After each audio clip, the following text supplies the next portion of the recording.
Okay, Crown Jewel 2024 review. Now, before we get started, I want to bring up some information about Chris Bey. If you've not seen my TNA review from Thursday, if you don't know, which I'm sure many wrestling fans who do keep up with at least some of the stories and business of wrestling, when it comes down to it, on the 27th, just in case you don't know, on the 27th, right after Bound for Glory, they were doing a taping for the next couple of weeks.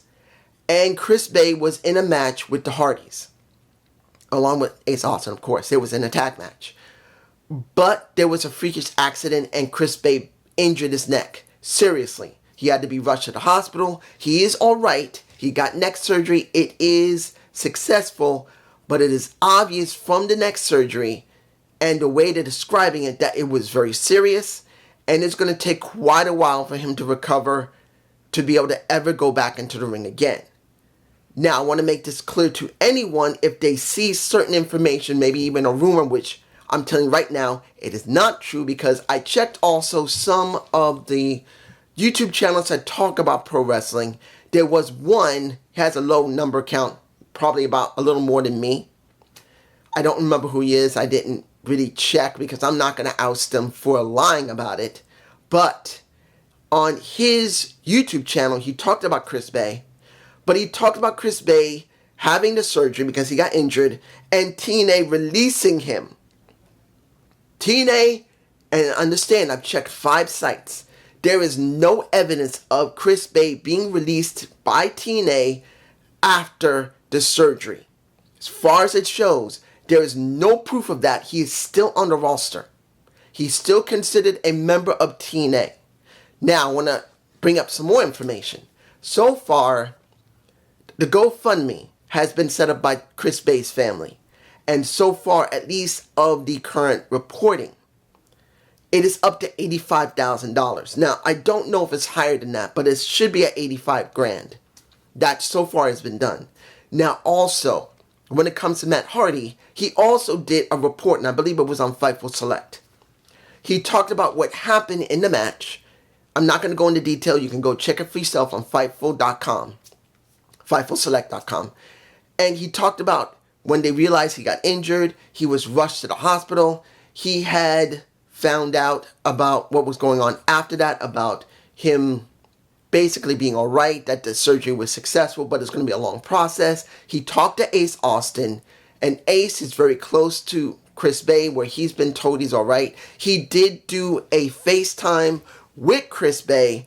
He didn't describe if he had any type of devices in his throat or anything. He just said he spoke to him for a few minutes, that he seems to be alright and good spirits, and he's going to need that because this is going to be a long, lengthy process. But also, Matt Hardy had stated that TNA is taking care of him. They are paying for him. And I found out what they did. If you don't know, TNA has what they call major bendies. Kind of like what the toys used to be when you can bend them and stretch them. That's the kind of toys they had in WWF. Well, they left, what was it? I think it was Fightful Select. They left a statement showing that 100% of the proceeds from the major bendies will go to Chris Bey. Flat out. So that shows that they are still caring about him, because he's still on the roster. As far as it shows, he's still employed by them. But also, every major bendy that they're going to be selling on their TNA store will 100% go to Chris Bey. So if you're worried about him not getting paid, he's being paid through merchandise. I don't know if they're going to still pay him through his contract. As far as I know, if he's still employed, they will pay him by his contract even if he's not there. That shows at least they are doing a good job in that. And I just wanted you guys to know it if you didn't know. Now, I think that statement came out on the 1st of this November or the 29th or 30th. I can't remember where. It's either from the 29th or the 1st. I can't remember which one. Now, let's talk about Crown Jewel. Not much. I'm going to make this clear. Was this a bad show? No. But did it mean anything for any major storylines? Hell no. This was only about the Crown Jewel championships. Look, the Crown Prince wanted 2 very special belts produced that are so big, they're almost as big as the damn torso of both people lit. And I will talk about who won. I'm sure you already know who won already. But for the champions, those belts are almost as big as their abdomens. That's how big they are. With what? At least 200 or at least 50, 75 or up to 100 jewels on it. The damn thing is worth millions of dollars. Legitimately. It's not like a fake belt that could be up to what? 5, maybe 8, maybe 10 or 20,000. It's worth millions of dollars each. And there are 2 of them. This was all about that. And they threw everything else on the show just to make it look good. But let's start with the Bloodline storyline. Solo's Bloodline versus the Bloodline. Solo Sikoa, Tama Tonga, and Jacob Fatu versus Jimmy, Jay, and Roman. Now, Jimmy and Roman came out together, but Jay came out by himself. He came out from the crowd and walked down the steps and went into the ring, and they started their match. Jay did most of the heavy lifting for the Bloodline, the original one. And when it came to people cheering for Roman, wanting him to get in the ring, Jay was just pointed by Roman, let's go. And Jay did not tag him in, he tagged in Jimmy. And it was the commentary team saying, hey, I want Roman to understand that this is not like it used to be. I'm not like someone who's going to follow your orders. Either we equal or we nothing. That's the way it mostly went. Now, I'm going to tell you in this respect. Let's make it very clear. They lost the match. Let's make it clear. The Bloodline lost a match. Solo Bloodline won. Once the beatdown happened, and how do I feel about this situation? Sammy coming out, acting like he was going to hug Solo because Solo was saying, come on, bring it in. He gets nailed. There's a fight. And Roman gets kicked in the face as Sammy gets super punched in the face. Or was he speared? I think he was super punched. But here's the thing. I want to make this clear to everybody. What I believe. At this time, of course, I believe maybe JD and Alex still believes that the original Bloodline is going to just wait until there's some dissension between Sammy and Roman. Eventually that'll get straightened out, and the entire Bloodline with Paul Heyman will come together and they'll defeat Solo's Bloodline. But to be honest, that's very boring. I'm sorry. Anyone that's thinking this, it's obvious that that's the way it looks like it may go, but it's boring. And there's only one real way that this should go down. And I'm going to say it here, and I'm going to say it now. The current tribal chief, Solo, is fake. The OTC, the original tribal chief, Roman Reigns, was the original tribal chief, but he can never be the true tribal chief. The TTC, the true tribal chief, as I've stated, is Jey Uso. And this storyline, no matter how long it's going to go, and it's going to eventually get burned out soon. It's only a matter of time. This thing's almost going on 5 years. Eventually, they're going to have to make a decision. Even though Roman is very over, there's no lie about it. Jey is now over too. Jey is becoming more and more popular. He may have lost the IC title. He could go for the world title against Gunther eventually again, counting how long Gunther holds the title. And sooner or later, they will have to come to a head again. Look, guys, I'm saying this right now. Roman Reigns, after coming back from beating cancer, leukemia, and he came back, he decided to do the tribal chief's story. That's what his story was. After coming back from leukemia, he decided to do the tribal chief angle, which got him over so heavily. It worked.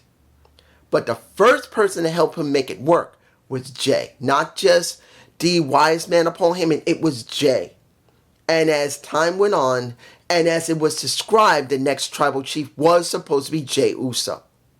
This storyline must end under one condition properly, because if it just sticks with Roman and then Roman dissolves the bloodline, it will not really mean anything. There's only one person it must mean to. It's Jey. Roman will be the final factor of it. And I'll say this right now, that if I'm right, Roman will become a tribal chief again, but he will realize there's only one real, true tribal chief who truly cares about the family correctly. Talking about the Tungas, talking about Tama Tonga, Tamaloa, Jacob Fatu, Solo, him, and Jimmy will be Jay. He will realize that being tribal chief, he can't be. There's only one true tribal chief. It is Jey Uso. He will become the true tribal chief. I will keep calling Jey Uso the TTC, the true tribal chief, until this storyline is over. And if they screw it up and just leave it on Roman and then end it with Roman, it really felt empty. Because Jay should be put over correctly. That's just me moving on. Next, we got the women's tag 4-way title match. We got the current champs. We had, Damage Control. We had Chelsea Green and Piper Niven. And we got Meta-Four with a Lash Legends and Miss Jackson for you. Was this a good match? It was a lot more energetic than normal. But I'm not going to lie to you, it was not botchy. I'm going to tell you this. I still like Jade Cargill. But if I got to look at who in there is more polished, is it Jade Cargill or is it Lash Legends? And understand, I have my qualms with Lash Legends, particularly when she was working with Lyra Valkyria, and seeing that the story that Lash Legends had been built, she just did not feel legitimate. She felt like she needed a new gimmick. Meta-Four helped her to get that gimmick, particularly when she was working with Trick. At this point, if I gotta look at who is more polished, not who looks the most dominant physically, if you're talking about who looks the most dominant, who looks the best, it's going to be Jade Cargill. But who looks more polished? It's Lash Legends. I'm telling you the truth. Who gives off the proper attitude, who works a bit better in the ring, who just feels more legitimate, it's Lash. And I'm saying this as someone who is not a Lash fan. I'm telling you the truth. When you see Lash Legends gets onto the main roster, you're going to see there's going to be a difference between Jade, who looks like she has not progressed, compared to Lash, who looks like she was. And that's sad to see, but that's the deal. And we still get the same two women holding on to the titles, which, to be honest, yeah, you got 4 tag teams. But did you feel any type of importance to them? No. There is no storylines for the tag division. There's no real storylines for Jade and Bianca. Nothing. The only one that has any type of story will be kind of Piper Niven and Chelsea Green, because they've been moved around so much from SmackDown, Raw, and NXT. They just can't get anything done, particularly that a Chelsea Green was considered Miss Stinky because she was in that damn dumpster match with Michin. That's it. And that's sad to see. Moving on to the next match. The Women's Crown Jewel Championship. Let me give it to you like this. Now knowing that Rhea Ripley is out because of an orbital bone crack or damage to her socket, and they don't know how long it'll be before she comes back. Suppose she's out indefinitely because of an orbital bone socket damage. That don't sound good. I don't know how she ended up like that. Maybe it was during a match. Unless it's fake, which I don't think it is. They wouldn't need to do that. They would just say she's out for a little while. She might have injuries similar to who else had that injury? I think it was Bryan Danielson at one point had that as well, an orbital bone socket break when he was in AEW. So she could recover from it. It'll take several months, at least a little bit of time. But it'll be a while. But now knowing that she's probably out because of a real injury, you don't really have that many people in the main title scene unless they're going to bring back Charlotte immediately to take her place, because Raw needs somebody there. That's the way it looks. But was this a bad match? It was okay. It wasn't bad. It was all right. But then we see Tiffany Stratton coming out looking like she's going to cash in. It seemed like she might cash in on Liv, but it looked more like it was going to be a Nia Jax. Nia gets out of the ring pissed off. Eventually, a Raquel Rodriguez comes out. And then we get constant confusion. And then finally, the interference which allowed a Liv Morgan do Oblivion, not once, but she had to do Oblivion twice to try, well, not Oblivion, she had to do a code breaker, then Oblivion. We get now Liv Morgan as the first Crown Jewel champion. Did I believe Nia Jax was going to win? No. I did not believe 1 second that Nia was going to get that damn title. I did not believe they were going to give it to her. Not that she's a bad wrestler, not that she's a bad character. I just believe that due to the fact of what they've been doing with Liv Morgan, Raquel, as well as Dom and Judgment Day, I had a feeling they weren't going to let her job. I just didn't see it. Particularly, Nia's on SmackDown. Remember, this is a SmackDown wrestler dealing with a Raw wrestler. They are not going to put over, with the women, a SmackDown, a Raw wrestler. I'm not, you know what I mean. When it comes down to it, Liv has more traction than Nia Jax. And at this point, they're just not caring that much about Raw's women's division. They're not. Look how they're dealing with Naomi, okay? Let's move on. We get SmackDown KO versus Randy, which was not a match. It was just a beating. The match never got started. And I know I'm skipping over Seth Rollins and Bronson Reed. I want to do that next. I want to get this one done first. But when you look at this, it was just a flat-out fight. There was no match. Nothing. We got Adam Pearce getting pretty much RKO'd. No, was it? Yeah, he was pretty much RKO'd. He was. Then we get a stunner from KO to one of the ref. Which one was it? The ref that was outside or wasn't? The ref inside. I'm sorry, it's a lot to think about. What does this really mean? This means that the KO and Randy fight is not going to be over. They will do something by War Games. They will probably have their own match. They probably will have their own match of War Games and maybe a steel cage. I don't think it's going to be Hell in a Cell because we've already done a Hell in a Cell. It will be steel cage, I believe. Unless it's going to be a last man standing. I do not believe it's going to be a first blood match. It'll probably be a last man standing match between the two to make them stop. Or an I Quit match. But one of them may happen at Survivor Series War Games. One of the two. Was it a bad fight? No. People really did like the fight.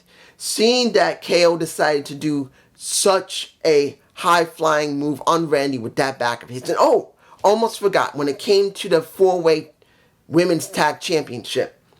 When they all did their jumps outside the ring to nail each other, the only one that looked the best, it was not Io Shirai. It was not, you look at Kairi Sane, that insane elbow was the best looking one out of any of the women doing any moves. Miss Jackson jumping off of Lash Legend's shoulders where she didn't even look like she got a full extension, looked sloppy. But it was that insane elbow that looked the best. And here, because it reminded me, we see Randy Orton getting an elbow from a Kevin Owens who went very high up into the stands to do that mess. Made me a little bit nervous. Even though his fusion has been good, it makes me nervous that he could get hurt a little bit. I'm sorry. I'm kind of like with Triple H, and even though it's partially a storyline that kind of has a little bit of realism, that they are still concerned that Randy could really mess that back up because he does have a fusion. It makes you a little nervous. I'm just saying. Now, Seth Rollins versus Bronson Reed. No titles. Just wanted to get revenge. Was it a bad match? No. Did it really help Bronson Reed to show how tough he is? Yes. Particularly at one point, once they were just fighting one another, and you seen that the steel steps were used and the stomp that cut the eyebrow of a Bronson Reed. Once there had to be not one stomp to the face, but one stomp from the top turnbuckle to Bronson Reed's head, a super stomp, and he finally won Seth Rollins.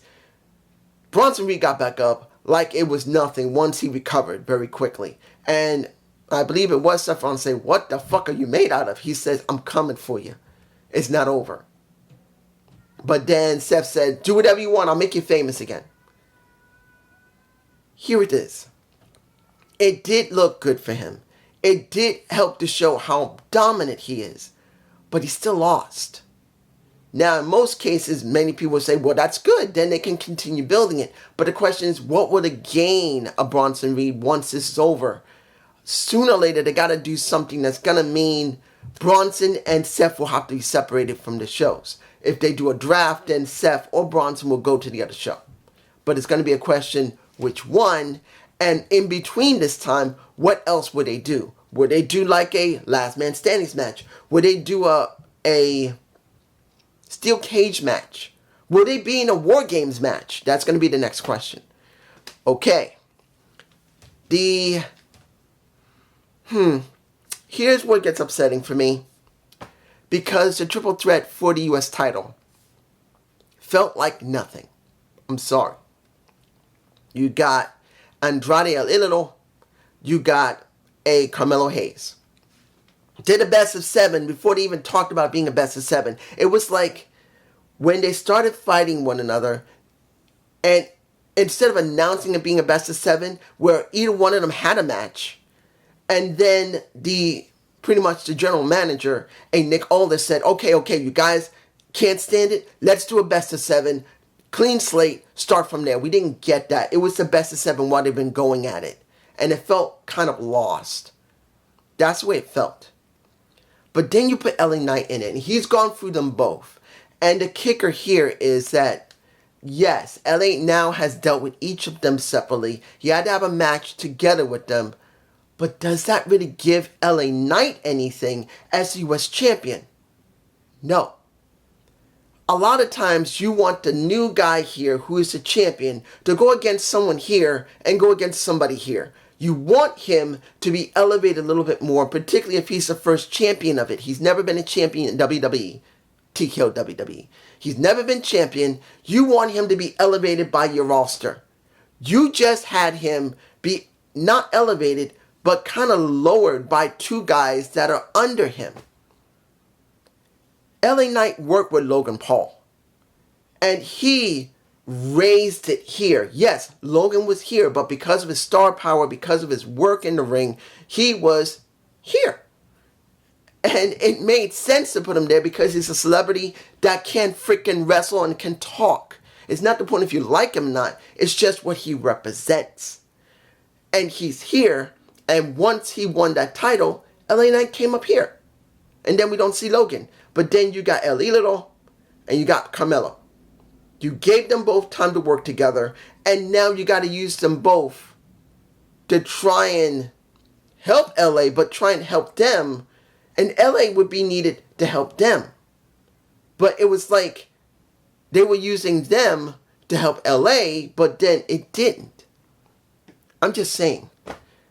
I just want LA to be working with more credible and more interesting wrestlers. And we don't got that. He's working with low-hanging fruit. No disrespect to Melo, because I do love Melo. He has potential to be a great wrestler. But then you look at Andrade, who has been on the main roster. He has been through NXT. He went to AEW. Now he's back on the main roster again. And instead of him being like this, when he came back, he went down. And now he's here. And this is LA. El Idolo went to AEW. Was dropped a bit. And then he comes back. He came up a little bit. Then he went down. And then he's like here again. And I'm just saying. Finally, the final match of the night.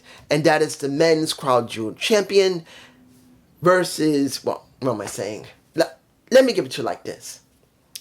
When I looked at this match, I only thought one thing. The Crown Prince wanted to show off how much freaking money his country has and how much freaking money he has. Because all they talked about, yes, they talked about Gunther, they talked about Cody, but when you look at how important it was that they present that Crown Jewel Championship, that was a flex. Like when it came to the Women's Crown Jewel Championship, which was somewhat of a flex because they weren't really spotlighting the women that much compared to the men. I'm sorry. Liv Morgan was not as heavily spotlighted as men. Hell, the Crown Prince didn't even come out to give her the damn title. It was Triple H who did that. It was Triple H who did it. If the Crown Prince really cared, he could have came out with Triple H and would have done it with her. Or hell, the Crown Prince's wife, or one of his wives, if I think he has more than one wife, but if he has one wife, she could have came out to present the title. But since it is Saudi Arabia, it is Riyadh, it ain't going to happen. We did not get that from the Crown Prince. None of that. So we had this match, and you saw that that title was front and center. It was so prominent. How much jewels were put into it. How important the carats were. 250 carats in weight. Not just 250 carat gold or it's a 250 carat diamond. It was weight. That's how much it was. That's millions of dollars there. At least near a million or at least more. And then we got a good, decent match from both. Not the greatest match I've ever seen from Gunther or Cody himself, but it was a good match between the two. They got good chemistry. In the end, I thought that Gunther would win it because unless Cody is really getting the John Cena treatment, which he is, it would go to Gunther and it would not hurt Cody. It would actually give him some more credibility. But it doesn't mean he would win. But, sorry guys, the John Cena treatment is happening. That is what happened to Cody Rhodes. He got the freaking John Cena treatment. And what happened? He won. And it wasn't just Triple H who came in with the title. It was Triple H. It looked like it was a Crown Prince and a couple other people in his entourage where he handed the title over, and that's his current title, of being undisputed WWE champion over to Triple H. He had to take the Crown Jewel Championship, hold it in his hands, bow and be friendly to the Crown Prince, hold up both titles. The Crown Prince holds his title up in the air, and then they get the, as you see from the thumbnail, they get the fireworks. And they said that I don't know how this is going to work. If this is going to be a yearly thing, the next WWE and the Undisputed Champion will be going after the Crown Prince title again, supposedly. Unless this is a one-time thing, because the way they said it, that now that this has happened, Cody is going to get a Crown Jewel ring. He will not keep the title. It's going to be in the WWE Experience Center and in a vault from now on. Cody will not be allowed to take that title out of Saudi Arabia, out of Riyadh. Nowhere. It is only there at the WWE Experience in a vault. And Cody and Liv Morgan will be getting rings. That's it. So this was just basically a fucking flex for the Crown Prince. That's it. That's all we got. I don't even know. I think maybe I might put the title, this was a flex. A good show where the Prince could flex his money. I think that might be the title. A good show where the Prince flexes his money. That's all we got here. It didn't help the storylines. It didn't really give much to anyone. We just had a show and that's it. It wasn't a bad show, but it really didn't help us fans to feel more important, even though the fans there were very loud, and I can say it did help the experience to watch how happy and everyone was excited. The women were excited, the men were excited, the women without burqas on their faces were happy. The women who did have the burqas, whatever you could see them, looked like they were enjoying themselves, but pretty much it doesn't help the storylines. It doesn't really give us anything new. And I'm sure someone can say, what about Sammy? What happened when he hit? Well, Sammy could have done that on Raw. Sammy could have done that on SmackDown. It's the same thing. If the Bloodline was on SmackDown, they could have done it on the next SmackDown. If it was on Raw, the same thing. Nothing really had changed except this was just done here. It's not a major thing, but that's just me. Peace.